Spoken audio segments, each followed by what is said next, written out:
Earlier this week, an armed group stormed a government boarding school in northwest Nigeria. The school was located in Maga town in Kebbi State. It was in the early hours of November 17, around 4 a.m. They first engaged the night duty police in a gunfight. In the meantime, they scaled the perimeter fence, entered into the hostel and abducted 25 schoolgirls at gunpoint.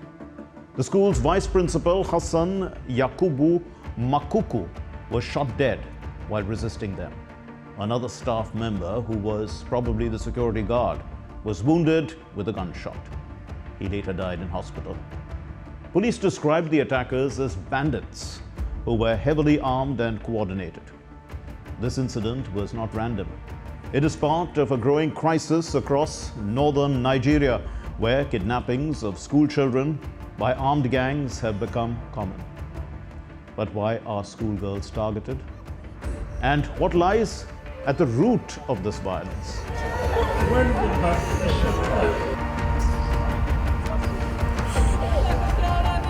Let's connect the dots. First, we need to understand what motivates these kidnappings. Experts say ransom demands are at the heart of it. Kidnapping has become, for many of these bandit groups, a highly profitable criminal business. For example, school children, especially girls, draw public sympathy. That sympathy brings pressure on the government to act, and the government is left with no choice but to bow to their demands. However, the Nigerian government has banned ransom payments. Over time, criminal gangs have built up powerful networks. Some of these groups now make money not just from ransom, but from farms, mines, and other illicit sources. There is another reason why schools are chosen, and that is vulnerability. Many of these schools are located in remote or forested areas where there is poor security and little state presence. Armed groups use nearby forests as hideouts. When they abduct students, they can move them away quickly. And they go beyond the reach of inefficient or overstretched security forces. Now, listen to the horrifying testimony of the vice principal's wife. As they entered, they pulled their guns to shoot him. He pleaded, "Don't shoot me, allow me to stand up." Then they pulled the trigger and shot him. As he fell, I immediately rushed to him. But they pointed a gun at me and said, "If you touch him, we will shoot you." This shows how brutal these attacks can be. The Kebbi abduction echoes a dark history. Remember the 2014 Chibok kidnapping by Boko Haram.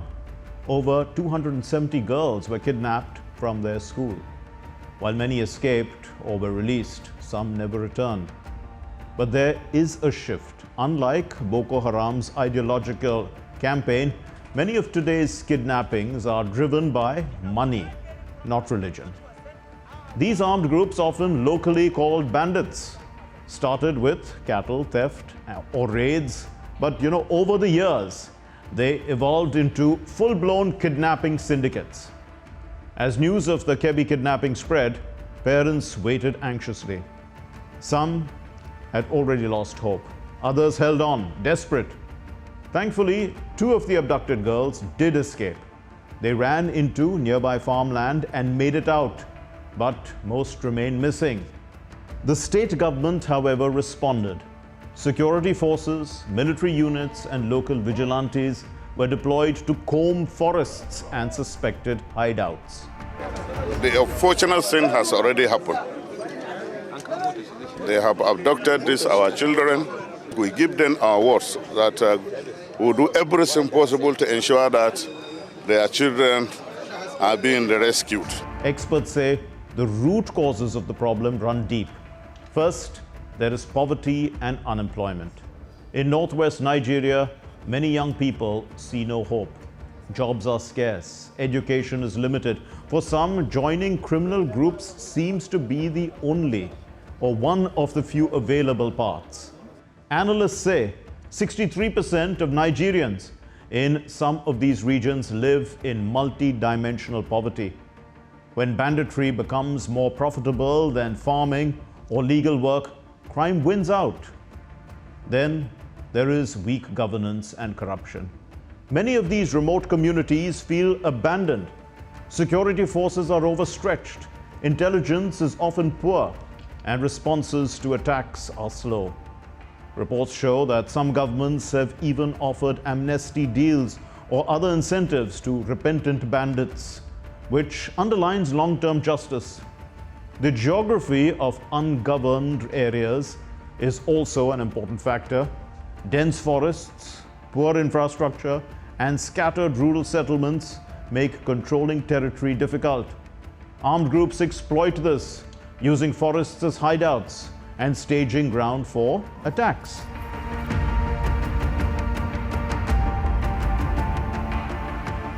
And of course, ideological extremism also plays its part. Groups like Boko Haram still operate in parts of Nigeria. The word Boko Haram means Western education is forbidden. While some kidnappings are purely criminal, others like Boko Haram have ideological roots, targeting girls to disrupt Western education. The worst thing is many kidnappers are never caught. Their operations remain profitable. When ransom negotiations succeed, the money they make encourages more attacks.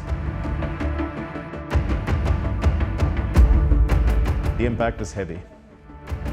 Parents become afraid and stop sending children, especially girls, to school. Education suffers. Long-term trauma grips communities. With each such kidnappings, fear spreads.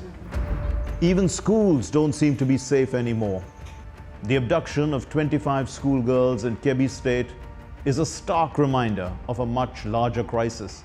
It stems from a mix of everything, be it poverty, weak governance, or the lack of opportunity. And if Nigeria is to break the cycle, it has to address not just the kidnappings, but the conditions that make them possible. Most importantly, we must remember, every child deserves a safe environment to grow. That's all we have in this edition of Connecting the Dots. We'll see you next week with more raging issues. Until then, it's goodbye from all of us in the Delhi newsroom. This is Mark Lin signing off. Take care and stay safe.